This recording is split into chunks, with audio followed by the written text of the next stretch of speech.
and if you're new here, I create videos on my channel regarding tips, tricks and technique videos and anything else I can think of really to help you with learning the piano.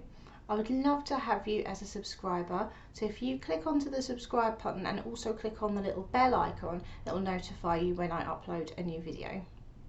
So today's video is an exam prep checklist and also some tips in there for exams as well.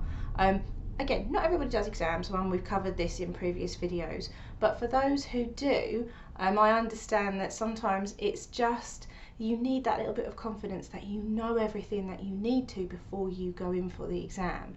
Hopefully this checklist will help you to gain that confidence, and also there are little bits in there that will help you to practice the various aspects of the exams in different ways, so you're kind of renewing your knowledge and actually hopefully finding a little bit more enjoyment in there as well. The way that I use this list or these little bits and tricks with my own students is that we tend to use them before they've actually been entered for the exam. So we use this as a kind of checklist to say, well, are you ready? Do you feel confident enough to even go in for the exam? Because that way, if they're confident by the entry date, you can only imagine how they'll feel by the time they get to their exam.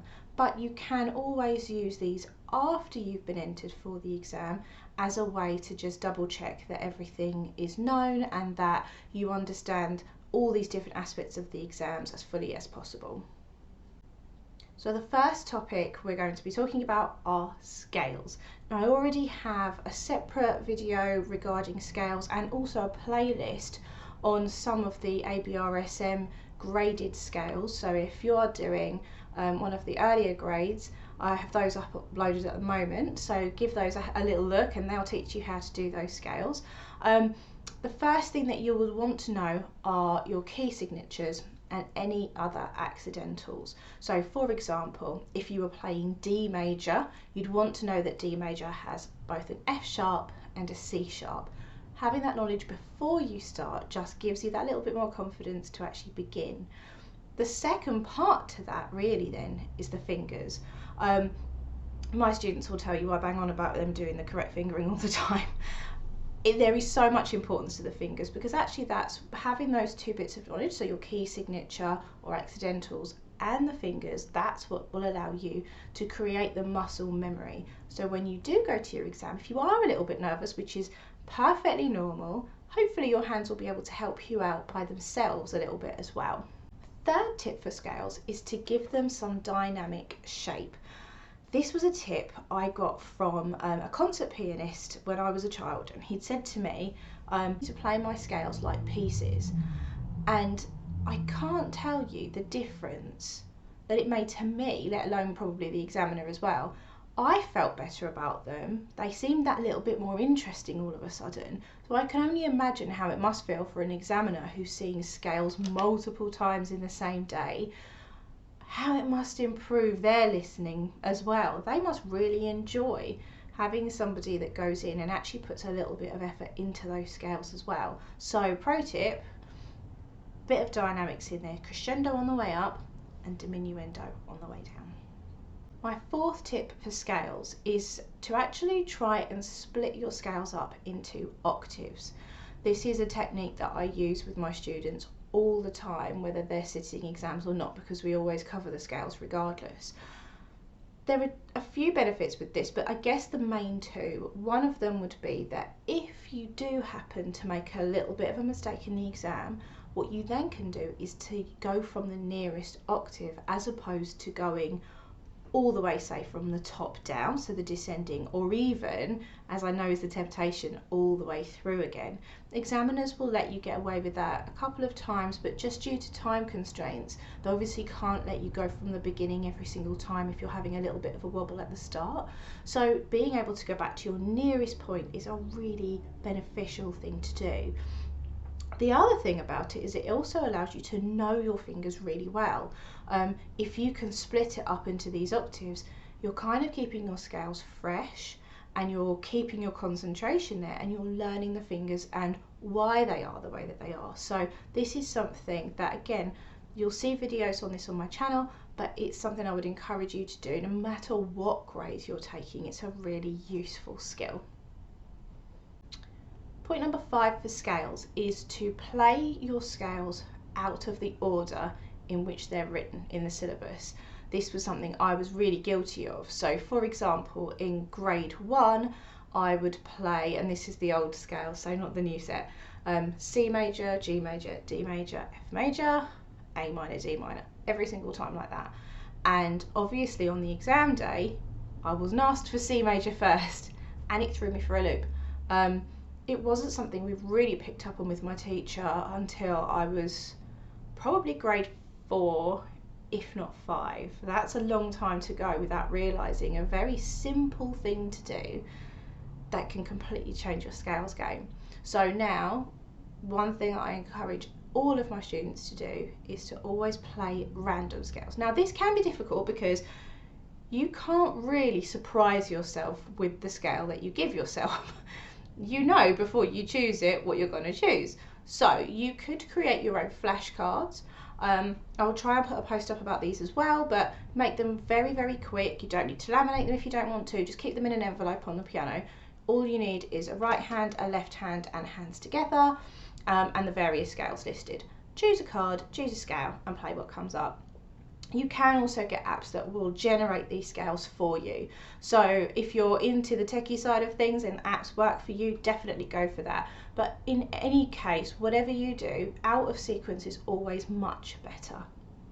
And the last point for scales seems like a bit of a silly one, but know how many octaves you're expected to play. Quite often now, examiners will ask you to close your book when you embark on the scales portion, particularly if it is the first thing that you're doing in the exam. And you'd be surprised how many people don't actually know how many octaves they're expected to play through the various parts of the scales. Now that's usually because quite often you might have, say, the scales being 2 octaves, contra motion being 1. And again, that can really throw people off a little bit. So know how many octaves, and again, it just goes to be part of the knowledge that you have before you walk in that gives you the confidence that if they do ask you to close your book, you didn't need it anyway. So the second topic we're going to cover are pieces. The first thing that you obviously want to know are notes, rhythm, counting, and fingers. Those 3 basic things will allow you to get through your piece from start to finish, and that would be a pass. So those are the basic things that you need for a pass. Most of the time, rhythm is the one that people struggle with, the counting side of things. So again, knowing your counting, listening to the track if you're able to do it, will really help with that rhythm side, and hopefully it will help to keep you going to the end as well. A little tip for you is to try adding a storyline to your piece. Now this really is to do with the performance side. So point number 1 would give you the basics, the 3 things that you need to pass that piece. This second part is really what you also need to pass the piece, but it can be the difference sometimes between, say, a pass and a merit, or even a merit and a distinction. So the performance side of things is often the thing that we will lose when we start to play in front of someone, because we're so conscious of somebody watching us and being judged probably as well. The performance goes out the window. We don't do any dynamics, we forget the staccato bits. That is really normal. And another reason for it is that by the point of exam, if you do know your pieces really well, which hopefully you do, you're not really reading your music by this point. And so any dynamics or performance directions that are written on the piece, you're probably not seeing anymore. So pop in a storyline that works for your piece. Forget what the title is. If the title doesn't speak to you, don't worry about it. Make something up that incorporates all the things that you're hearing, where it's loud, where it's quiet, where it's slow, where it's faster, staccato, legato, all of these things. Make up a story that makes sense for that piece. When you're practicing, keep that next to you, and hopefully by the time of exam, what you're really looking is to sell that story to the examiner, and that's what you want to go in with. Sell your story to the examiner when they don't have that story in front of them. Third thing you can do is to split your piece up into sections, so A, B, C, etc. A teacher can help you do this if you haven't done this already. But really what you're looking to do is to play from any section to the end. Now, there are two main reasons for this. One is being able to pick it up from close by is exactly the same as we talked about in scales. If you can pick it up from close by and get to the end, examiners much prefer that. So if you do have a little bit of a wobble and you do need to stop, you can just go back to the nearest place and get to the end. The other thing is that it just keeps it fresher. Again, by this point, you're probably not reading your music particularly because you know the piece so well. This helps to keep you present and to keep your piece fresh. Point number 4. This is a cringy one. Record yourself. I know not everybody enjoys this part. I mean, ABRSM have now introduced the performance exams, so if you're going to do performance exams, I would get very used to recording yourself. But for this, and just for the practice leading up to it, really you're looking to record yourself to listen for all the elements we've talked about in points 1 and 2. Do you hear the basics, the rhythm, the dynamics, all the notes? And when you watch yourself, are there any places where maybe the fingers have slid a little bit? So use your recording as a way for you to be the examiner for your own performance. Point number 5 to do with these pieces, choose the order of your program carefully. Not a lot of people know that they can change the order in which they play their pieces. Now this may not be true for every board, so obviously check the board that you'll be doing the exam for. But with ABRSM particularly, you can change the order in which you play them. So for example, when I was doing my exams, I always played A piece, B piece, C piece. And although I understand the historical element of that and how you can see music progressing throughout history that way, it didn't always work in my favour. I can remember having an A piece that was really fast in one of my grades, and then when I came to my B piece, every time I'd start too quickly, and it would kind of slow down halfway. And so for that reason, what you want to do is to test out the order in which you play your pieces, just to make sure that you can start the next one without the old one still in your head, and that it's not impacting your next piece in any way. I would actually try this definitely for practice, but the best way to test it is in a mock test, because at this point you're really seeing how you are under exam conditions, what your hands do and what your brain does when you're a little bit nervous, and that will really give you a good indication as to what order really works for you. Topic number 3, sight reading. I know, I can feel the daggers coming at me through the screen.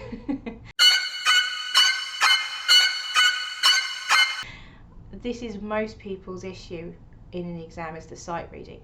I understand it, because sight reading in an exam is very different to sight reading at home by yourself. And your brain does all kinds of weird things it wouldn't do when you were just on your own at home. So, how do we improve this part of the exam when it's something that you don't have any prior knowledge of? The first thing you need to do is to follow a process. Now this will help to calm your mind down. It's kind of like saying to your mind, your brain and your hands, well, okay, you don't know what the notes are going to be, but we do know that we can do this, this, this and this to ensure that we get through it. And just by following this same process every time, your brain and your hands think, oh, this is familiar, I can do this. And it just serves to calm you down a little bit.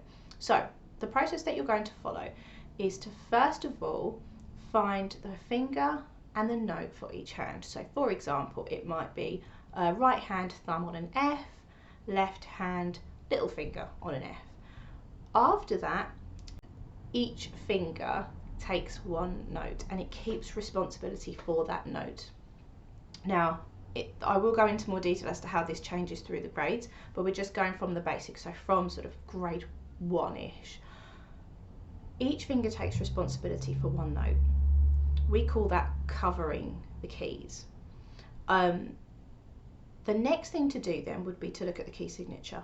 If, for example, in the piece we're talking about now, there happens to be a B flat key signature, my right hand's fourth finger would be hovering over that B. So I would place the fourth finger on the B flat ready. That way you know that if there is a B flat, you're going to be ready for it. It doesn't mean that that fourth finger won't slip. And again, we can cover this in other videos that are more specifically to do with sight reading, but at least you've got a good chance of getting at least one of those in there, and then you will get marks for having noted your key signature. The next part to this would be to count as you play. You play hands together if that's what the piece is doing, but you certainly don't want to go in hands separately. You just won't have the time for it in an exam. Count as you play. That will allow your hands to know when it's their time to play. So you're kind of being the conductor at this point and telling each hand when it's their turn to come in, or if it's their turn to be together. Counting as you play just means that you're getting everything done all at the same time in the practice, and you're not leaving anything to chance really. The last tip I'll give you is to perform. Again, kind of like with the pieces and with the scales, it's something that people don't do enough of because they're concentrating so much on the accuracy side of things. So the notes, are they right? The key signature, is that right? The counting, is that right? And they forget the most important part. You've got to sound like you enjoy it. I know you might not, but you want the examiner to enjoy it, and so really perform it for them as much as you can. So just to quickly go over, we find the first note for each hand and the finger, and place your hands into a 5-finger position. I call this music prism. Cover the key signature if there is one, count as you play, and go straight in hands together, and then perform. So that's the basic process that you want to follow every single time. Now, before we go into the more specifics for the different grades, some more general tips would be to, first of all, don't just use sight reading books. Play old pieces of music, play new pieces of music. Go for a slightly easier level than the level that you're currently at, but use real pieces that are a little bit longer and give yourself a portion of it. It really helps to give you that kind of sense that it's not just an exam thing that you're doing. We're sight reading in an exam for sure, but it's there to give you a skill and to make you better at playing outside of your exam. Being able to play any piece you want, believe me, is the best feeling ever really. We're at this point of filming coming up to Christmas, and I like nothing better than buying Christmas music. It's a bit of a problem. And being able to sight read just means that I can get through them that little bit quicker, and I feel more satisfied with the result the first time that I play it. The third tip I'll give you is to play lots of music, not just under time conditions to do with sight reading, but just playing for pure enjoyment. The more music you play, the better you get. I mean, that sounds fairly obvious, doesn't it? But unfortunately, people can get caught in a kind of grade train where we jump from one grade to the next, and it's certainly nothing that I would recommend anyway. The more you play, you're exposing yourself to different techniques, different patterns, and actually reinforcing different keys as well. So really, the more you play, the more chance you have that you've seen something similar or of a similar technique in one of the pieces you've done when you go into that sight reading. Point number 4 for this one, record your practice. I know, recording again. The thing is that if you can practice sight reading at home and record yourself, you get that feeling that someone's watching you, and actually that does help you to calm those nerves a little bit. So it's something that you're almost used to when you have to sight read it in front of your examiner. So try it. I would probably not just record the sound, but record for the video as well, so that you can really watch yourself back just to see if your hands are moving around when they should be in a 5-finger position, or did you get all of those sharps and flats in there. But really, you're doing it for the feeling that someone is watching, and then that way, when you do your exam and someone is watching, you're not fazed by it. So for more specific tips to do with actual graded boundaries, so for example grades 1 and 2, which is the one we'll focus on first, keep your hands in that 5-finger position, music prism, all the time. Don't let them move. Keep that key signature covered if you need to, but keep those fingers really still, because at this point you won't be venturing outside that 5-finger position for the whole piece. The second thing I would do is to watch for any jumps, or what I call family, which is say a line to a line, like C to E. Your hands will want to step, and your sight reading at this level will be a combination of steps mainly and a few little jumps as well. But once your hands start stepping, they want to keep stepping. So your job is to basically have a quick glance at the music for any bits that might be able to trip you up. And jumps at this stage are one of them. So have a little glance, know where those jumps are, and then that way you're not surprised by them when you're having to perform in front of your examiner. For grades 3 to 5, start with your hands in that 5-finger position, but know that at this level, your hands are going to move. What it does is it just gives you the best start that you can have.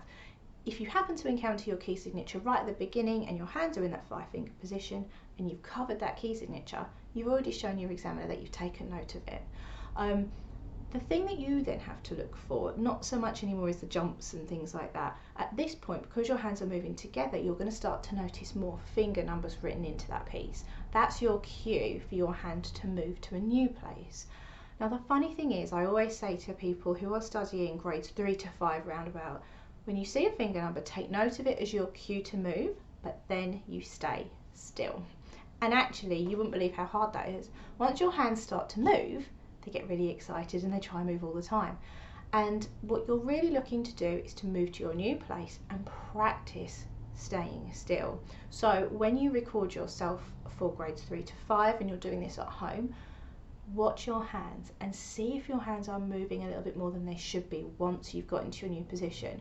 Now the reason that this is important is because they give you the finger numbers that you need to move, but then they're assuming that you're going to stay still and just use what's closest. Now if your hands have moved again, the finger that's closest might not be the correct one and it can land you in a spot of bother later on. So in this grade, or in this grade bracket, you're looking to stay still. For grades 6 to 8 and the more advanced players, because your pieces are lengthier, use the same process that we talked about, but just know that obviously a 5-finger position is probably not going to work for you. The thing you want to do is to look for any sequences or any repeats.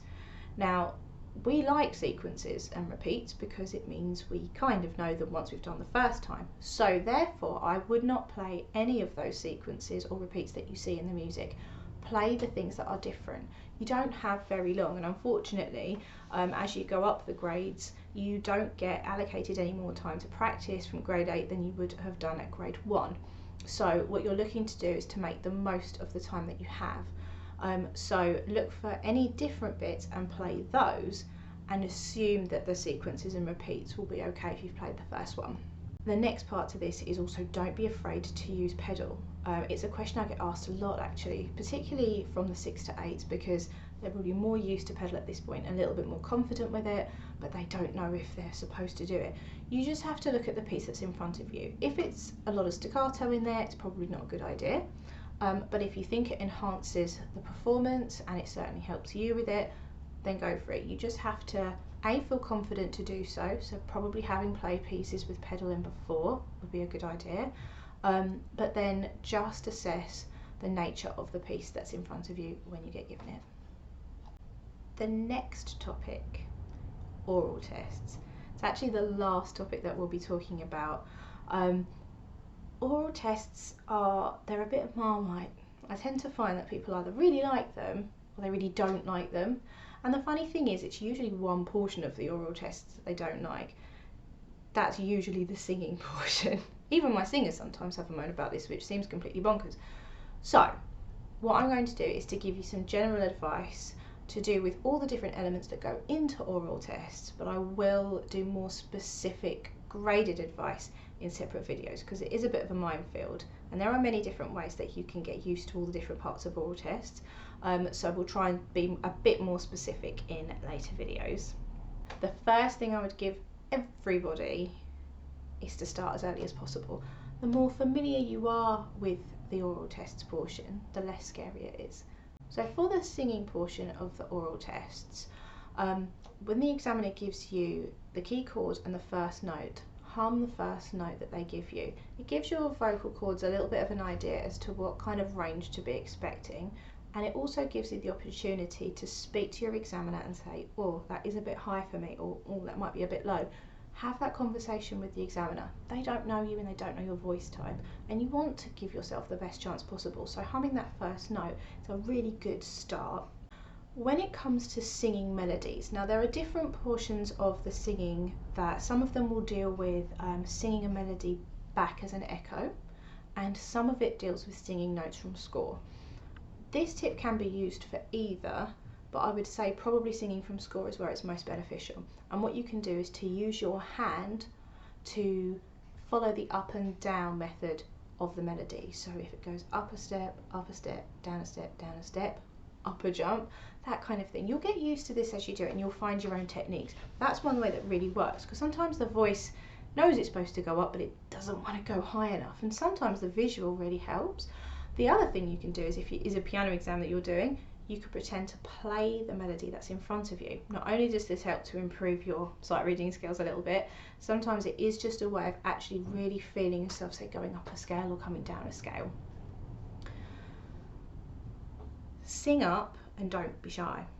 And I know that this is the hardest part for so many people. It's almost that kind of, if I sing to myself, the examiner won't be able to hear if I do it wrong. But the problem with that is they also then can't hear if you're doing it right. So really, sing up, don't worry about mistakes. They will help you. They've been through this and they know that this isn't the most comfortable part of the exam. So sing up where you can and really go for it. Remember, this is the last time you're going to do this. You might as well just sing out. So for the part of the oral test where you have to clap the beat or the rhythm and then decide how many beats are in a bar, the biggest tip, and honestly this one is the major one, don't clap too early. I know what happens when people feel nervous and the adrenaline's going, they tend to just jump straight in. It's the same with scales. They get given a scale and before they've thought about it, they've jumped in. The clapping portion of this is where people are particularly guilty, probably not so much the singing. With the clapping, listen to them first. They would actually much rather you not clap and get the right answer than clap too early and get the answer wrong. You've lost all your marks by that point. So listen for the strong beat. The strong beat is beat 1, and your job is to keep an eye on that strong beat and then see if you can find the beat in the middle. If you jump in too early, chances are you're going to try and force that piece to fit what you want it to be. So always listen first and actually worry slightly less about the clapping. I think that's the bit that people get most hung up about. The answer is the most important thing. The second tip for clapping and keeping beats in a bar is actually listen to real music. And by this I mean things that are outside of your exam. Turn on the radio, stick on a playlist and listen to whatever song comes up. See if you can find the beats in that. So if you can cope with what I would call real music or outside of the exam music, you'll be absolutely fine within the exam. Discussing the eras or the period of music, the first thing that you'll obviously have to do is to know a rough history of music and to look at how our music evolved for the piano specifically. So how it went from, I don't know, harpsichord say to a piano. The second thing you can do is to have a basic bullet point checklist for each era of music. So for example, Baroque might have detached, ornaments, counterpoint, those kinds of things. Very basic list, quite short. And the third thing would be then to listen to pieces of that era. So sit yourself down, go onto YouTube for example, and type in Baroque pieces for piano.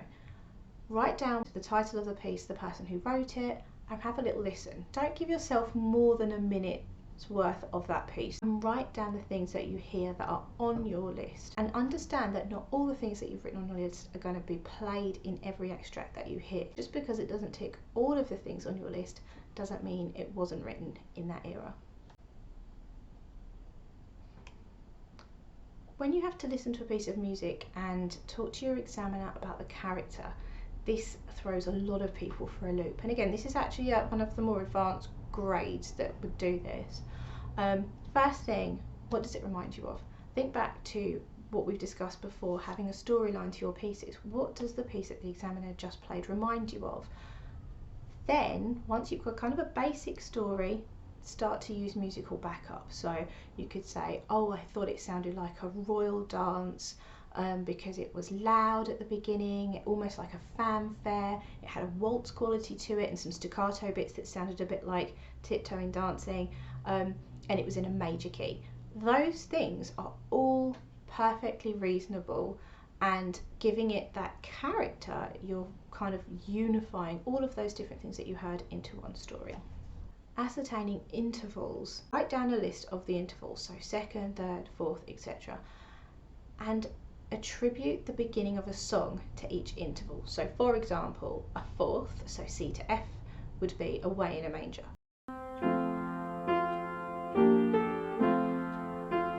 A fifth is Star Star Wars.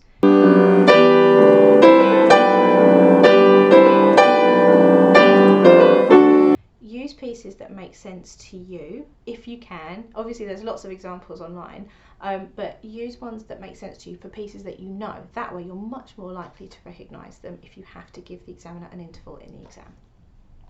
So the last thing we want to talk about is mock tests, and I realise that obviously I'm talking to either somebody who's going in for an exam themselves, or a parent whose child is going in for an exam, or children, and possibly not always to the teachers. But you know, again, this is something that you can always suggest if you think it will help you, and I'm sure teachers will be more than happy if mock tests aren't something that they do as a regular course as part of the exam.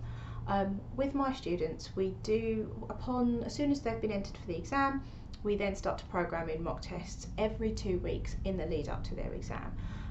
Sometimes we start them earlier, just depends on how the student feels, how prepared they are, how confident they are. There's loads of different factors, but as a general rule, if they've kind of completed all the things that I expect them to upon the exam entry, that's when we start really looking at these mock tests.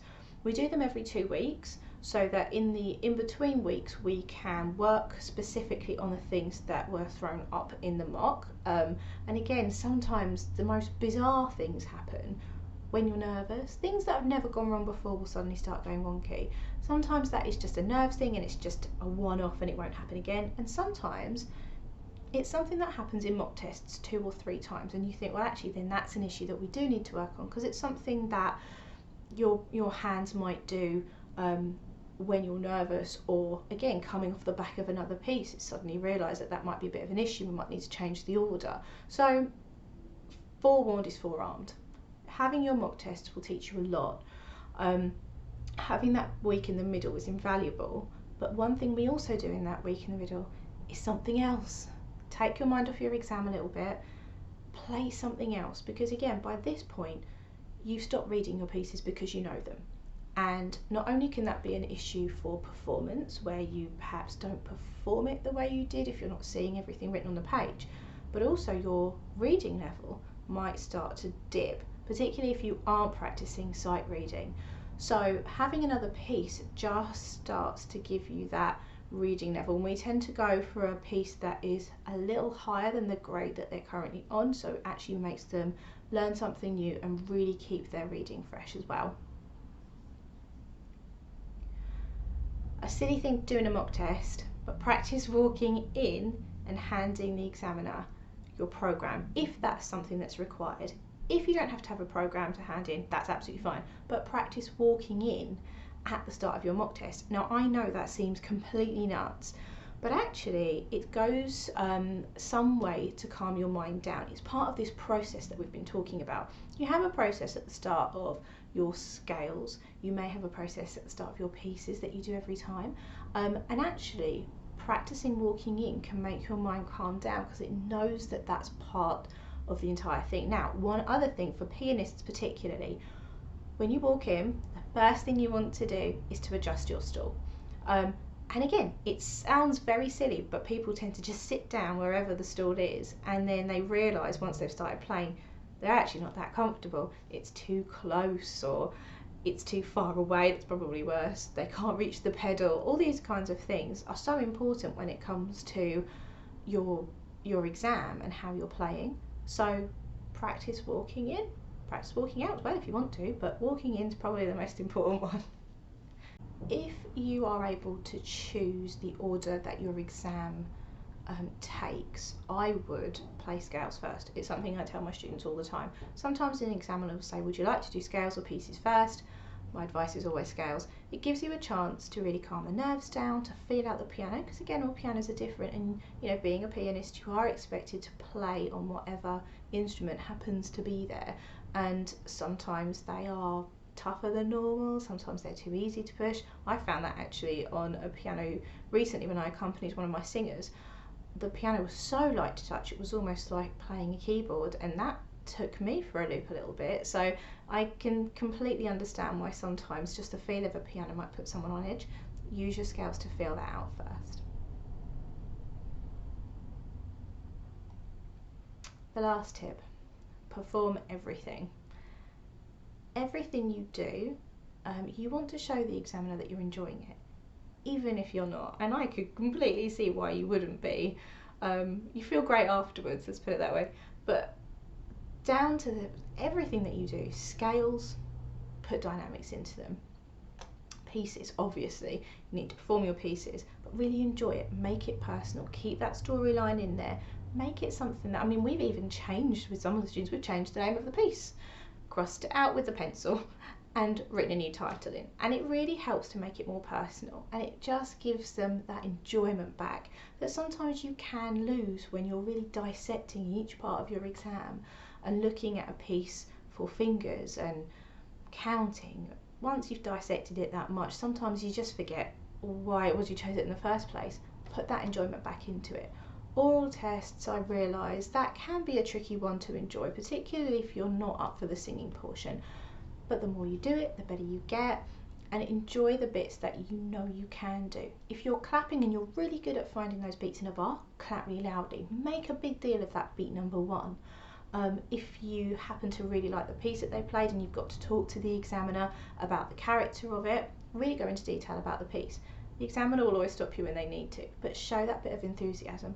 And even for the sight reading, I always say if you're going to get it wrong and it says loud, get it wrong loudly.